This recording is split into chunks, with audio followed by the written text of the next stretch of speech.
Hello, everybody, and welcome to NinjaChris Silly History. Hope you've all had a wonderful month. It's great to have you here again, and today we're looking at Hanover, the German city of Hanover, which has quite an interesting background, and I'm gonna try and cover the whole of the history in 1 hour. It's quite I may run over, I may not, but there's quite a lot of history and a lot of background information as well. I know most people are really looking into the idea of it being about England and stuff like that, but there was a lot that happened before even England knew about it.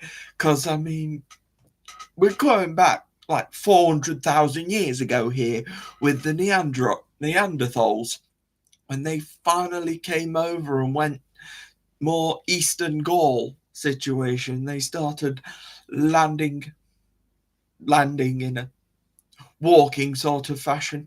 It's quite a slow move when you haven't got vehicles. You mean I don't think they had that sort of thing back 400,000 years ago, but hey, who knows? But I think we do. I think they just travelled, and they were mostly hunter-gatherers and stuff back then. So they just hunted for stuff, and they just happened to find the location that Hanover is now. And then 45,000 years ago, we had the modern humans decide to just show up. Now, I know it wasn't exactly just, oh, there we go, we have regular humans. Hello, good morning. Yep. Suitcase and everything. Nah, not that kind of thing. We were still learning at that point. The humanity was still learning, and I think we still are. Are we? Is the world learning? But anyway, we don't want to get into political debate yet. But we'll get to Hanover's political jargon at some point later on in this video, because we know that they're very political. Where Hanover is, but we'll get there, because we've still got to go through the Romans and stuff, because the Romans found Germany first ish, but they Hanoverian, well, this was pre-Hanoverian, they were actually called the Cherusci tribe of the Germanic tribes, and the Germanic tribes actually came from Scandinavia and came down essentially because, well, it was too cold for them, and they actually had to travel down. So that was not me being silly. They actually found it wasn't set to their temperature, and yeah, they decided that they'd come across the Baltic Sea, I believe, and they settled a load of Germanic tribes. But the Cherusci tribe is the closest to where the location of modern Hanover is now in Lower Saxony. So it's about right. And the inland people actually were called Irminones. Nonge. Yeah. Either way, that's what they were called. I bet I just call it by its alternative name. They called them Elbe Germanic, because they're near the Elbe River. So that's what the Cherusci were anyway. They were a Germanic tribe. They just hunted for food, and they did the best, and they were fighting with other tribes because there was so many of the Germanic tribes. So they're having a battle usually with like the Chatti, the Chambi, the Angari, and stuff like that. All these names of Germanic tribes. Either way, they were always having a fight. Hey, you stole my camel. No, camel? You don't have We don't have camels in Europe. No, I mean, you stole my cow or whatever. Either way, the Cherusci, you might have heard about them. I might be able to set a bit of a thing for them here, because I was mentioning the Romans, and the Romans constantly tried to attack the Germanic tribes. And I think one of the most famous battles that you see about is the Battle of Teutoburg Forest back in 9 AD, which I believe has become quite famous for Rome being caught unaware, essentially being tricked because it's too muddy and they kept getting their feet stuck, and then the Cherusci tribe came round and annihilated them. Various, whatever his name is, I think that's his name, but he came round and just his tribe got not tribe his Roman Empire people, they got absolutely destroyed. So yeah, not great for them.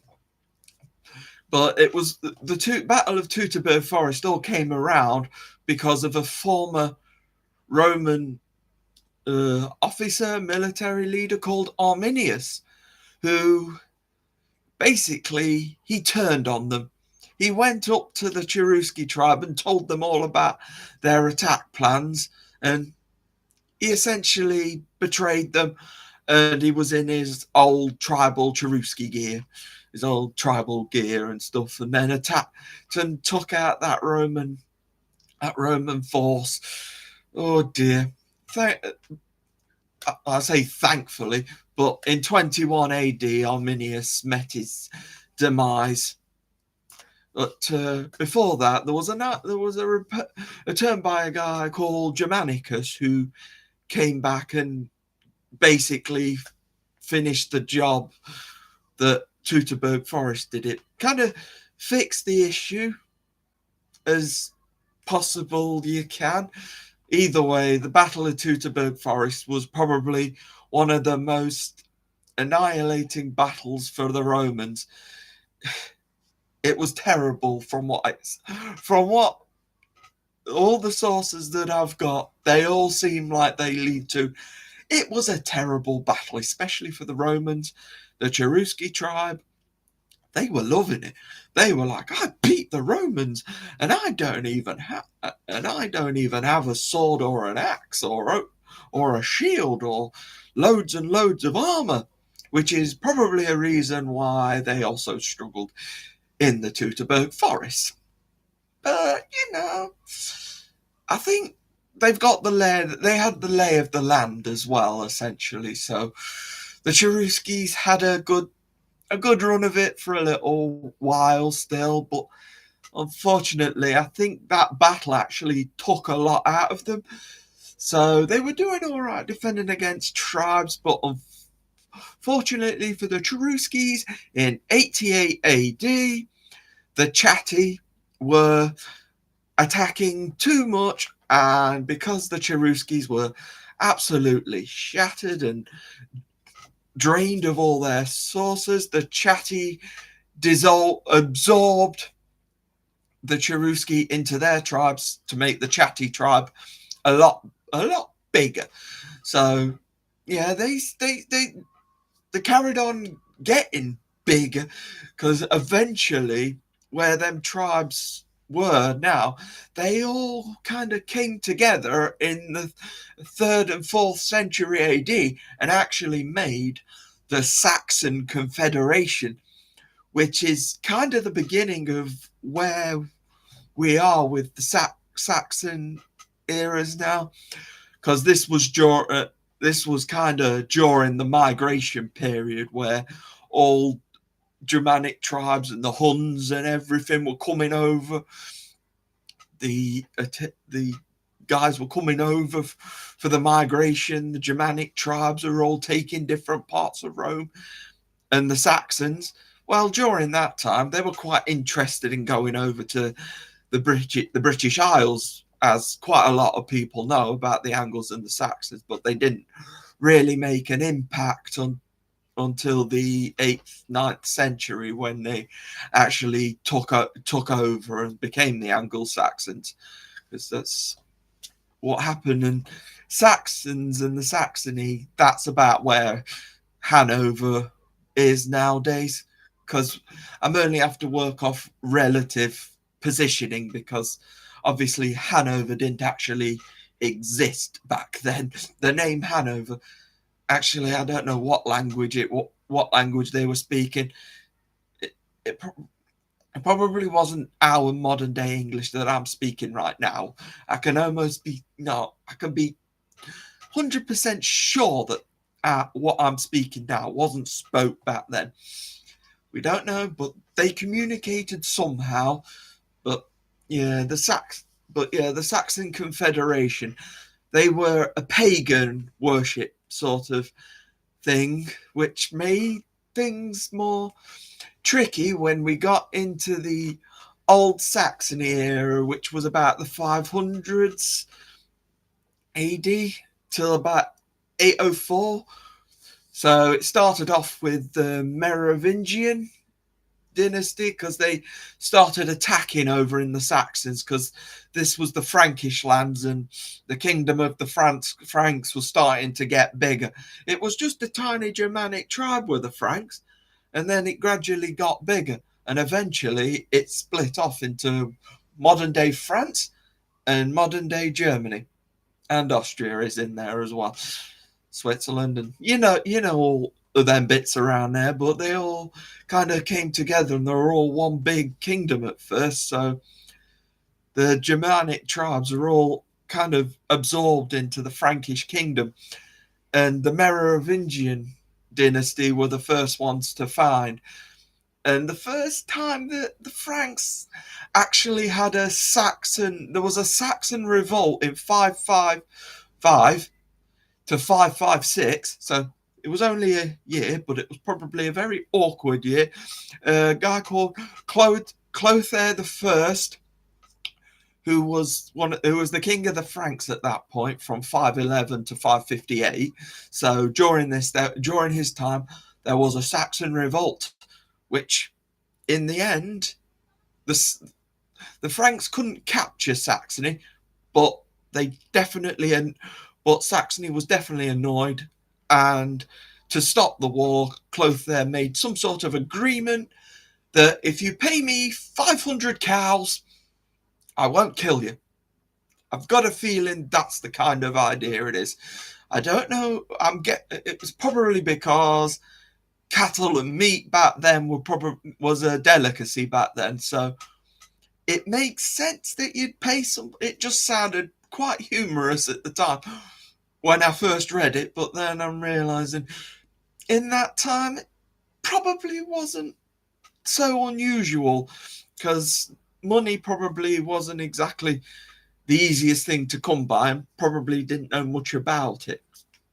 Probably traded in like gold and stuff, but usually but it seems like the Saxons and the Franks, because the Franks were more in the Catholic area, and it wasn't until Charlemagne, who started the Saxon Wars in 772 all the way till 804, where he managed to conquer the Saxons and basically turn them Christian. It was a violent way of doing it, but after a long while, Charlemagne managed to cause the Christianization of the Saxon Saxon duchy, the Saxon lands.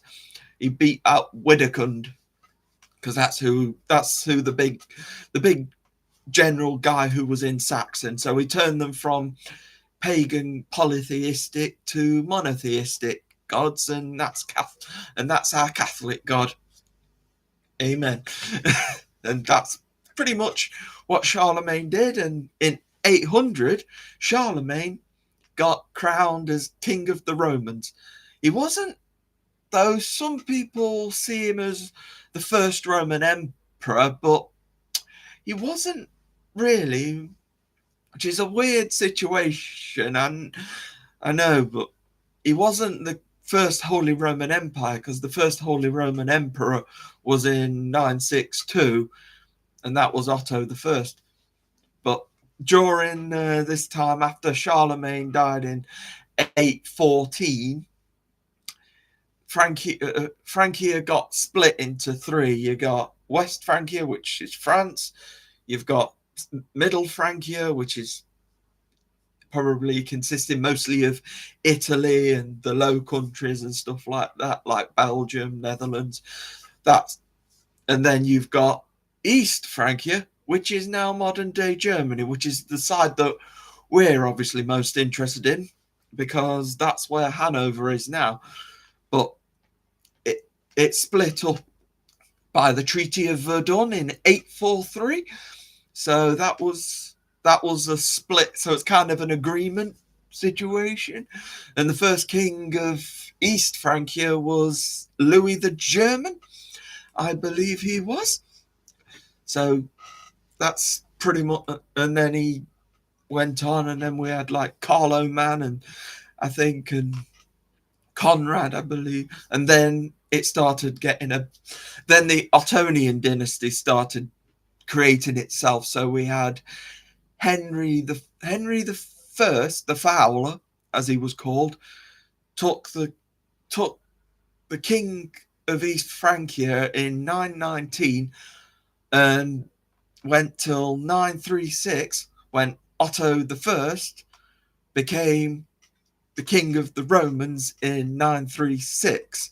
This is the same person who later in 962 will become the first Holy Roman Emperor. But it wasn't actually called that until like the 12th century. So I don't know what they were called back then, but probably just labeled a king. Yeah, and that was big. And the reason why they were called Holy Roman Emperors was because they were always crowned by the Pope in Italy. So there is some poet said that it's not holy, it's not Roman, and it's not actually an empire, but which is sort of true, but also a bit false at the same time. But I think it was just a comical saying at that time, but it seemed fun, I suppose. But yeah, there's the Holy Roman Empire started in 962. And I mentioned the Ottonian dynasty because they are actually a Saxon dynasty. So that's practically. So the Ottonian dynasty is pretty much on top of where Hanover is now, around that area anyway. Nobody really gave any place an actual name, I suppose. So that's about all I could give you with that. So East Francia dissolved into that, was the Holy Roman Empire that gradually kept growing and growing and growing. And then eventually we ended up with the Duchy of Saxony. When there wasn't the king or something around there, it was separated because the Duchy of Saxony was actually going from 804 till 1180 AD. So there was always somebody in charge of the Saxons. It just wasn't always a king or an emperor at that time.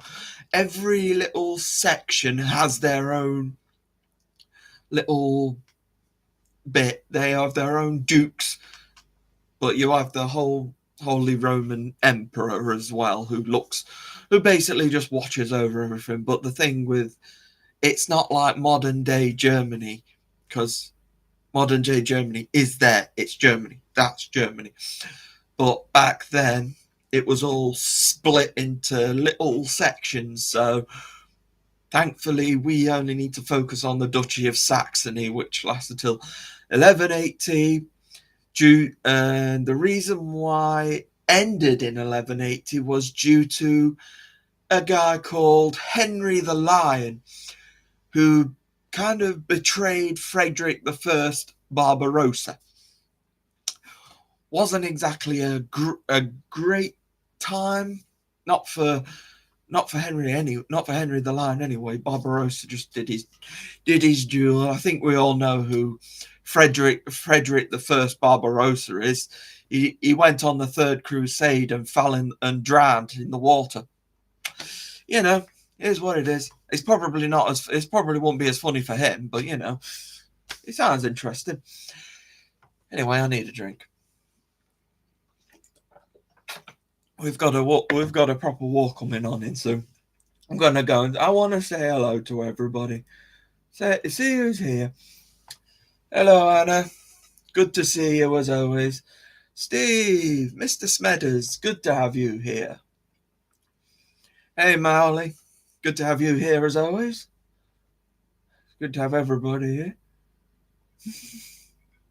Joanne, great to see you here. Don't see you as much anymore. Hope you keep your baking report going for us.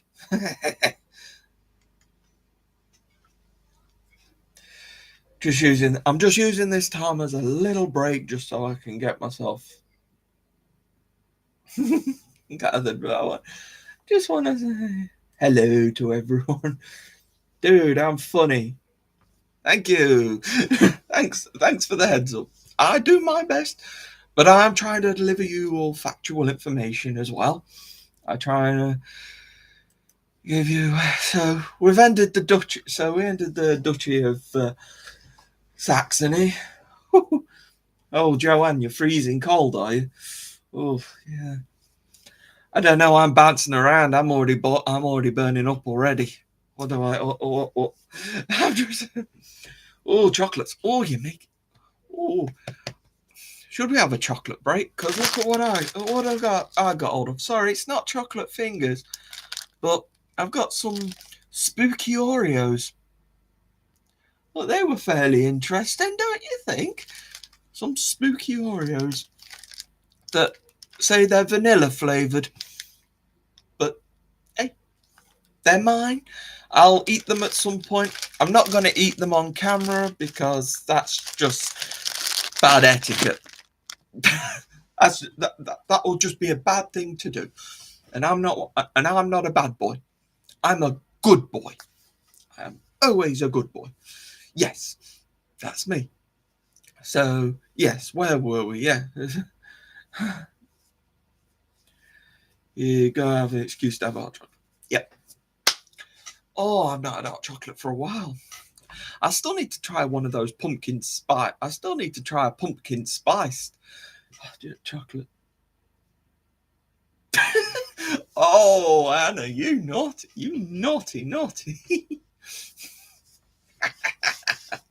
Oh, I love that. So yeah, we're on the Duchy of Saxony with Henry the Lion and Barbarossa getting at him. You know, Hanover was actually first named Hanover in 1050 AD. So it was called Hanover. I don't actually know how it says because it's just spelt differently. And Hanover actually stands for High River Bank or High River Shore, depending on which way you want to use it. But that's just an interesting one that I found. It's like, wonder when it was first called that. So yeah, 1050. So then that was like during the reign of the Salian dynasty. They decided to use the name Hanover. Oh, I hope everybody is all right. It's not just freezing to death. So yes, everybody's good. And well, after I name it, I thought I'd take a break and give us some nice story. But after that, after in the 180 till 1235, there was quite a war going on between the Hohenstaufen dynasty and the House of Welf. The Hohenstaufen dynasty was the dynasty that Frederick I Barbarossa and Henry VI was the Holy Roman Emperor who followed that. But the Welf dynasty wanted to fight back. They wanted to fight back. Did the House of Welf, and the House of Welf is a Saxon dynasty as well. So a Welfen, a guy from the House of Welf managed to get onto the throne in 1198. except that was very, very controversial because they wanted Frederick, because they were fighting between Philip II of Swabia. It was Otto IV or Philip II of Swabia to go on the throne. And Otto IV managed to sneak his way in, which led to a German throne dispute, as you can understand. So Philip II of Swabia was trying to have a fight, who was part of the Staufen dynasty. So the only wealthy Holy Roman Empire was Otto IV. I think he was just inconveniently timed and caught in a lot of controversy. Either way, he was Holy Roman Emperor. He was officially crowned Holy Roman Empire in 1209. He was King of the Romans from 1198. I know the whole system is a bit confusing because you get crowned the King of the Romans or King of the Germans, depending on which one you want to use. But you can only be Holy Roman Empire if you travel to the Papal States in Italy and get crowned by the Pope. Then you will be officially labeled as the Holy Roman Empire at that point, because the Pope has to crown you. Though later on in the journeys, it changes around a bit, because it turns out you don't have to. When the Habsburgs took over the Holy Roman Empire, practically, because it was practically theirs at that point. But anyway, Otto the Fourth, he managed to hold on to the throne until 1215, because at that point people had enough of him, and they got rid of him. And then Frederick II of the Staufen dynasty. So the Staufens won that battle, the Battle of Power. So there was no dispute then. Frederick II was crowned Roman Emperor in 1220, I believe. And he was one of those cultured emperors who did all this fancy stuff. He brought a lot of culture. The thing is, he wasn't really good with the political side of it. So in 1250, when he passed away, it went into a great interregnum where things got a little complicated, to say the least. So it was a great interregnum. So nobody was actually Roman Emperor. Nobody was really anything. It was more all guns blazing from 1250 to 1273, when Rudolf I, King of the Germans, finally came to the throne again and kind of added some stability after a scramble of different areas like Bavaria. Even the Habsburgs were starting to get involved, and Rudolf I was a Habsburg monarchy. And the funny thing about the Habsburgs is they weren't where Austria is when they first started.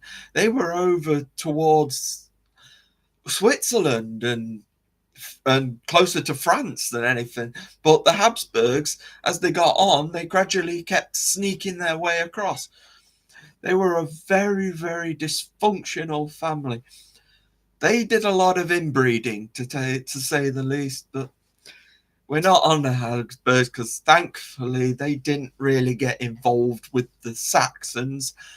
And eventually in 1235, when this was actually just before the interregnum, the place where Hanover is now was called the Duchy of Brunswick and Lüneburg.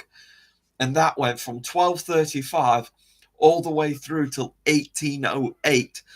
So where Hanover was at that point, it wasn't actually called Hanover, even though when we did get the House of Hanover in 1634, it did become something then, at least. But the Duchy of Brunswick and Lüneburg, they were separated into different sections. They were separated off into different principalities. I mean, the Principality of Brunswick, the Principality of Lüneburg, the one that Lüneburg is the one that we want to look at as separated off to, because when it got to 1269, that's when all the principalities started separating off, when things started getting a little bit awkward, so they felt like they all needed to separate off and create their own little principality and get their own little leader. But Lüneburg and Principality of Kallenberg, which started in 432 to 692, which is exactly when the electorate of Hanover came in, which is the electorate of Hanover is a very, very important thing. And yes, between that time, this was part of the House of Hanover, which is where we get the English monarchs, but we'll get to that, because the House of Hanover started as the dukes and electors of Brunswick and Lüneburg, which started in 1634. When Frederick Ulrich died, who was the Prince of Brunswick-Wolfenbüttel, which is another principality. So forgive me, I'm trying to keep getting this right. I mean, it is quite a journey that we've got to go through here. So I've had to jump through a few things, because the Brunswick and Lüneburg, it seems a lot more complicated. But either way, let's just try and focus on the House of Hanover at the moment, because the first person who was ruling, or was classed as the elector, the Duke of Brunswick, was George. He was called Duke of Brunswick-Lüneburg. He was there from 635 to 1641, and then so forward until we get to Ernest Augustus, who was a Duke of Brunswick-Lüneburg, but he was also the first elector of He was the first elector of Hanover in 1692, and he lasted until 1698. And then his son, George Louis, also known as George II, George I, but that was only in 1714 when he came King of England. But right now he was still an elector from 898. So yeah, so until it got to 1714, I mean, it sounds weird when you look back at it that we have German in us. It's like, what? But unfortunately, that's the way it worked, because in 1701, they signed the Acts of Union, which meant there was no Catholics allowed on the throne anymore. So we had to dig deep for a Protestant, and they had to look at James I's line. And George Louis, was apparently the great grandson of King James I, and he was a Protestant, and he was then legible for the throne. Before, he was like the 50th in line to the throne, but then suddenly, after the Acts of Settlement in 1701, he was suddenly bumped right up to the heir to the throne, and there we go. George I came onto the throne, even though he could barely speak a word of English. He still came across. But both George I and George II, they were both mostly focused on their German heritage. George I was a pretty dull guy, essentially. He spent most of his time over in Hanover, but this is where the Parliament came in fully, because during George I's reign is where England got their first Prime Minister, Robert Walpole, in 1721, during the reign of George I, because George I's reign was 1714 to 1727, and because he spent most of his time over in Hanover, he couldn't do much work in England. And it was pretty much the same with George II, though he did keep coming over, and he did actually take the time to learn a bit of English. The thing with George II, though, he was a bit of a warrior king. Yeah, George I was a relaxed, cool guy, but George II had to go through a succession of wars, essentially, because around George I and George II, they had the War of the Spanish Succession from 1701 till 1714. Then they had the War of the Austrian Succession a bit later, which George II was quite heavily involved in, because obviously Hanover is quite close to Austria, so they were having a fight. Prussia was in there as well, so it was all about Maria Theresa at that point, trying to keep the throne because they didn't want her on the throne. They thought it was wrong or something like that. I don't know, they were just having a fight. They seemed to have a lot of fights back then. And yeah, and then we also had the big one, which is sometimes considered as the First World War, which is the 7 Years' War, which was mostly, it seemed like the big picture of that was England and France. So the House of Hanover and France, and this was, at this point, George III was on the throne. But George II, before he died, he'd started the 7 Years' War, because the 7 Years' War started in 1756, and George II passed in 1760. So there was 4 years of war, even though the English and French war had been going on for millennia, which quite a lot of us know about. But now we've got a German house that's involved in all of this now. But it was mostly about us fighting over the Americas, because George I was actually the first English German monarch. But he was born in England, is what I'm trying to say. He wasn't actually German, and he actually wanted to look after Britain at that point. He wanted to look after it. Unfortunately, George III, he may have ruled from 1760 to 1820, but he had a lot of mental health issues and had a lot of struggles. And unfortunately, he spent quite a lot of it hidden away. But he did do a lot over to try and get into the Americas. He's trying to hold on to the 13 colonies that he created. Well, George I and the Second had really created them, but unfortunately, during that George III's time, we started losing them because of the American Wars of Independence and stuff like that. So, oops. But when you're ill, you can't really do much about it. And when the Regency period came around, oh my, George IV, oh my, what?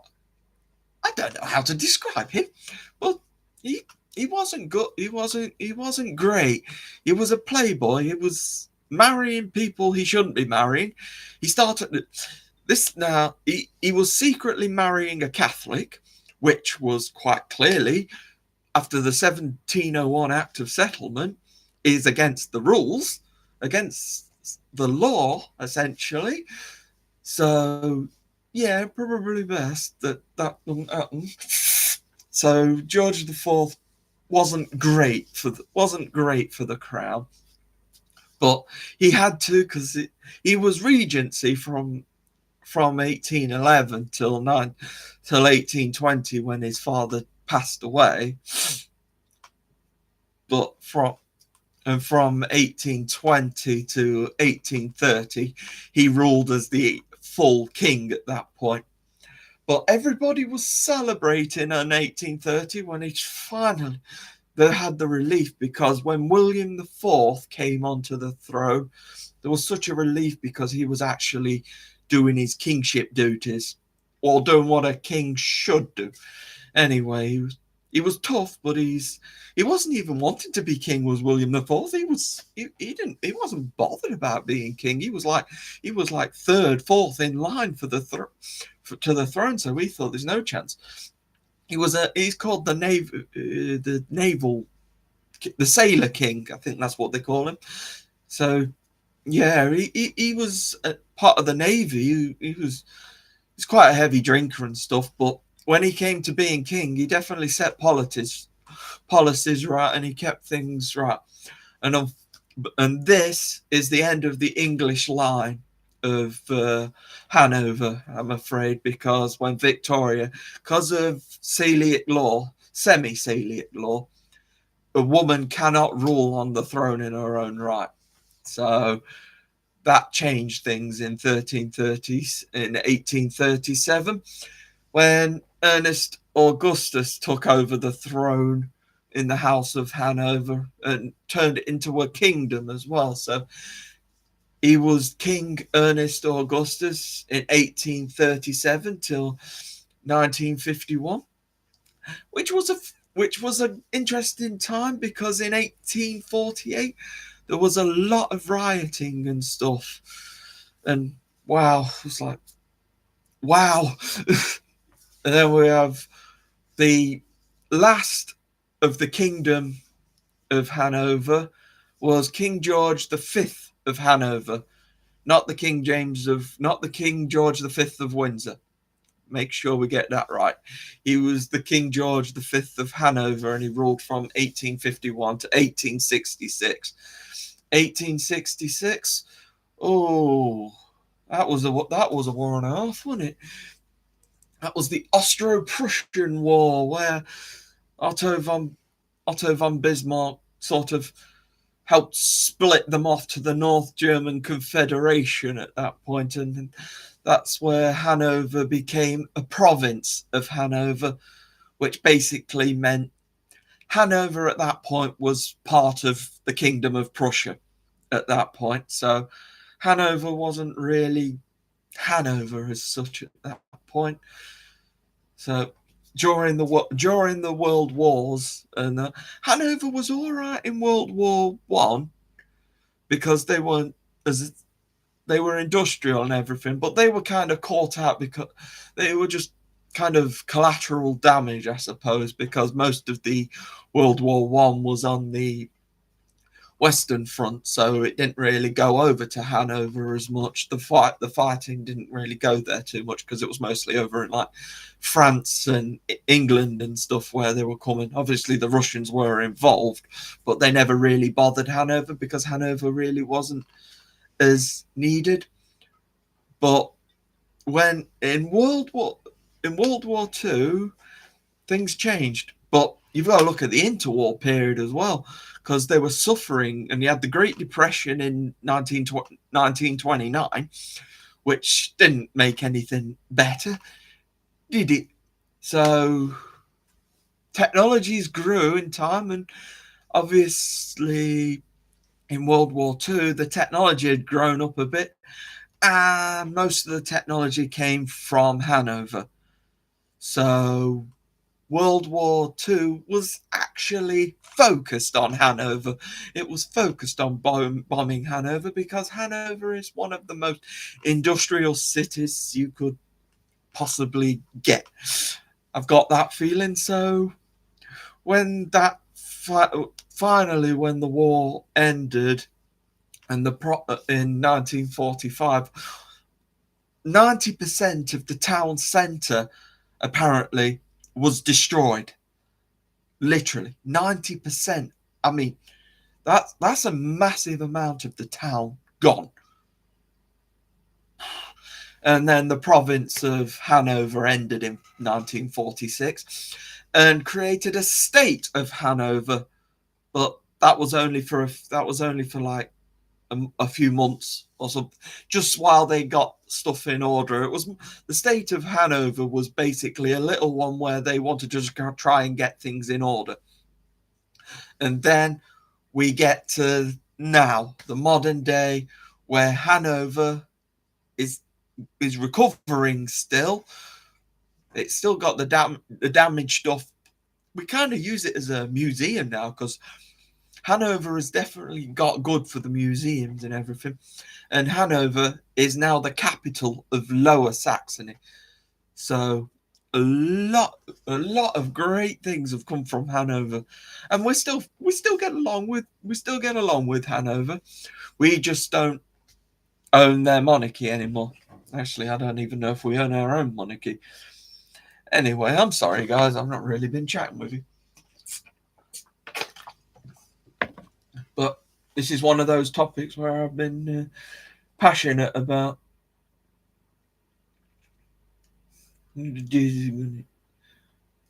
Oh, I'm sorry. I am missing a lot of stuff here, aren't I? I am a great historian. You have to put a lot of work. Yes, yes, I do. It's been taking. I do what I can. The wood burning. Any German pronunciation. You studied it. Oh, right. Yeah. Well, I've got a lot of German words that I could, but I've been trying to use the English versions.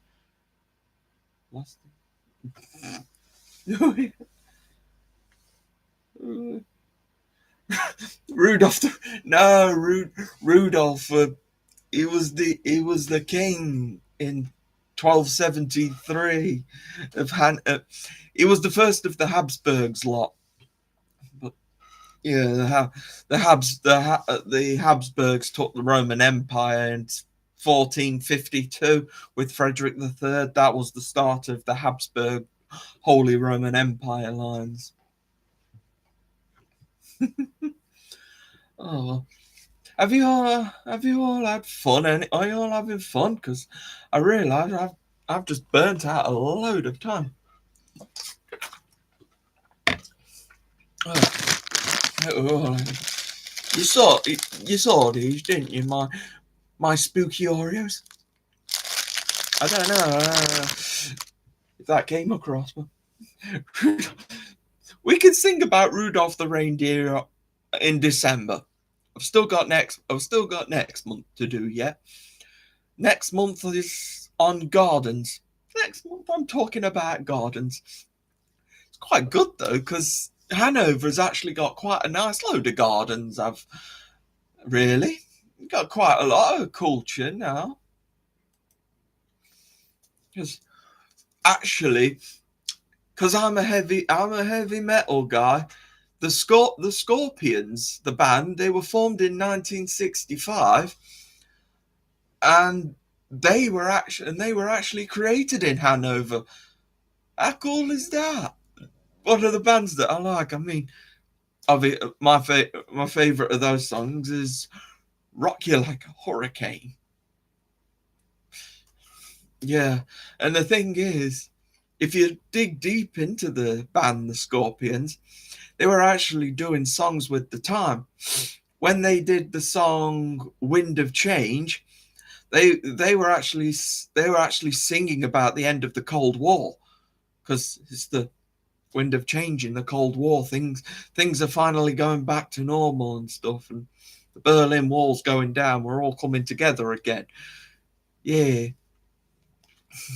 Yeah, we're talking gardens. There's apparently they've got Herrenhauser Gardens, Elendreide,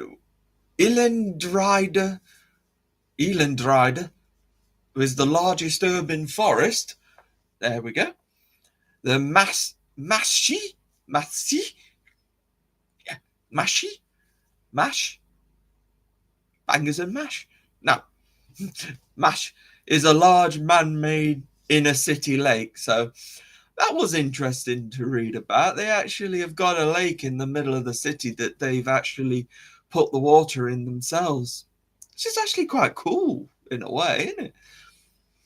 Now, modern days in Hanover, you barely even recognize the history. It's just, you just see it as another city now. I mean, they celebrate stuff like Oktoberfest and stuff. They have a market, they have loads of landmarks. There's something called a red thread. Apparently it's a red pavement that leads you round different places. You've got the new town hall, which is like Nieuws Rathaus, which was built in 1913, so counts as history.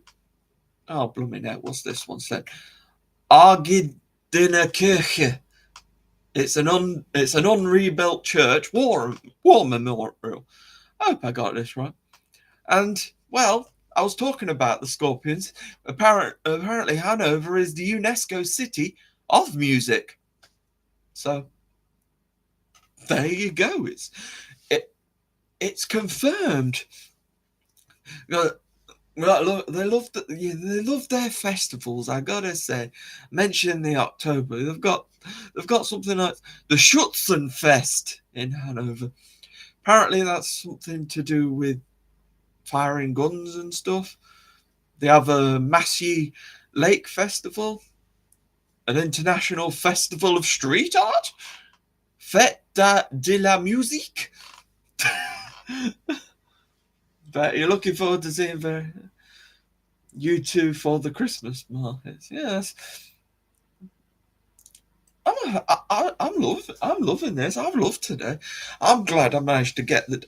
I just love doing like history of the cities and countries and stuff.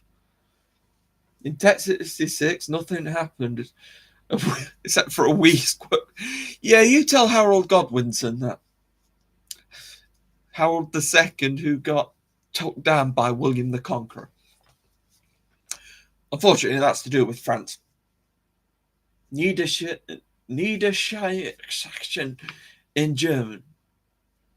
Oh, are you trying to get me tongue-tied? Oh yes, there is so many famous gardens around the world, and hopefully I'll be able to tell you about some more of them. That was the weird thing though. There was a bit of a crossover with the gardens situation, because there's some nice gardens and there's some nice picturesque cities in Hanover. Granted, I've only had to work off by using pictures during the history, but it's been great. It's great when you're looking at this and knowing that they're very highly industrial, because they do motor trades and stuff like that. They do showing off of your motor engines. So you've got like the Hanover Mess, which is one of the most important trade fairs. You've got the IAA Commercial Vehicle Show, which is basically the International Automobile Exhibition. You've got the EMO Hanover, which is held every 2 years, which stands for the World Exhibition for Machine Tools, and showing off all your metalworks and stuff. So Hanover is very proud of all the metalwork they've got. But, oh, actually shattered. I've been going for it. I've been giving it the big one. Hope everyone's all right. Hope everyone's looking after themselves. Yeah, looking forward to Christmas. I see the kittens are getting up and starting to move around now. Just as I get started here. But yeah, it's great to have you guys here, and I just love doing this. When you talk about the gardens next month, don't forget to mention. I don't know much about the YMCA one, and I don't go to the YMCA anymore. Marley and I loved seeing the. Yeah, I know, but I can't go into the gardens anymore. It's a bit more private nowadays. There's a great Christmas market every year. It is always very busy, particularly with tourists who visit Christmas and Hogmanay. You miss, yeah, okay. Well, it's been a couple of years since since I've been down to the gardens anyway. But yeah, I know you enjoy that. It's just I just can't get it. I'm in church now. I found a new community where I feel comfortable. It's indoors, it's some of it's indoors as well, and it's not. Yeah, I know. But thank you for the compliments on it. I enjoyed I enjoyed recording them. I enjoyed the freedom of being able to record them. It's just things have clamped down at the YMCA nowadays, and I don't think I'm really allowed in. And well, I guess so. Yeah. Well, church is something where I found a family for myself, and I've got a nice family of friends here who I like, who I consider. Well, I consider you being my family. We're all blessed for being together, and we stick together. We watch Kittens together. We we enjoy the sleeping kittens together. Oh well, but yeah, I've been blessed more than I've ever thought I'd ever be blessed. Oh, I just want you guys to know that the person who suggested this topic was was our lead pastor Andy. So hi Andy, if you're watching, hopefully you are. Thank you for the topic. I know I changed it a little bit. I know you wanted the full load of Germans. I had to shrink it down because I literally I did like 40 minutes just on the whole history. Like I said, there's a lot going on. you Oh no. Don't I'm not going down that route again. I'm no singer. I don't sing. I don't. I will not. I will not succumb to your pressure. I don't know if it's. I don't know if Andy's here. And besides, he'll probably be watching it on his phone anyway, even if he is. Though it might be peer pressure now. It might be shouting at him. Oh my. Oh no. What are you doing? What are you doing?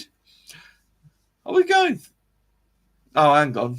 That we are family isn't Queen, but under pressure is. Just think, it's 2 months until Christmas. Christmas. 2 months until Christmas. Yeah, I'll get. I'll get my tongue. I'll untwist my tongue at some point. I got Christmas. It's Christmas.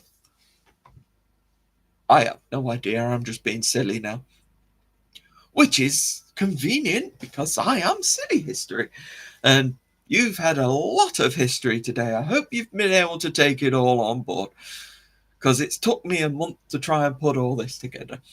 So, and I've been trying to work out how to deliver it, and yet I still, I still don't think I got through I didn't get through everything actually, but I think you got quite a lot of information from this, and I hope you take something away from this.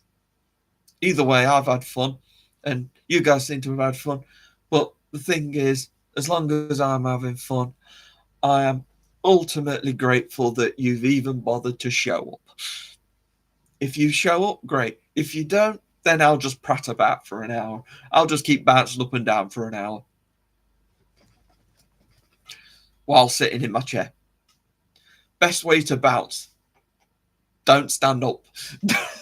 Just Oh, oh, I shouldn't have done that. Oh, felt that. Oh no. Heck no. Germany has such a rich and historical past and future. Well, you never know. We might revisit Germany again in the future. We've got other cities that we can focus on as well. We can go around. I mean, I've got the capital cities as well.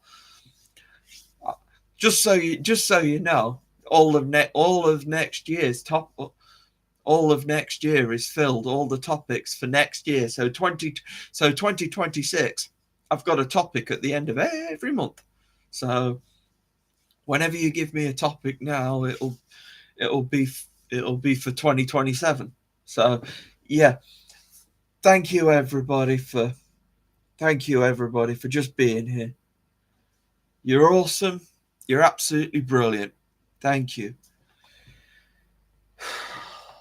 Man, did I really give it up? But yeah, I really hope that you've learned something, and thank you, Pastor Andy, for giving me this topic, or giving me the ammunition to create this topic anyway. I always do it my way. And hopefully I'll have a chipmunk video during next month as well. I'll see if I can fit one in. But anyway, thank you, and I will see you then, or yes, at least next month. So thank you. Goodbye. Goodbye, everybody. I got to go. Gonna leave you all behind. Bye bye.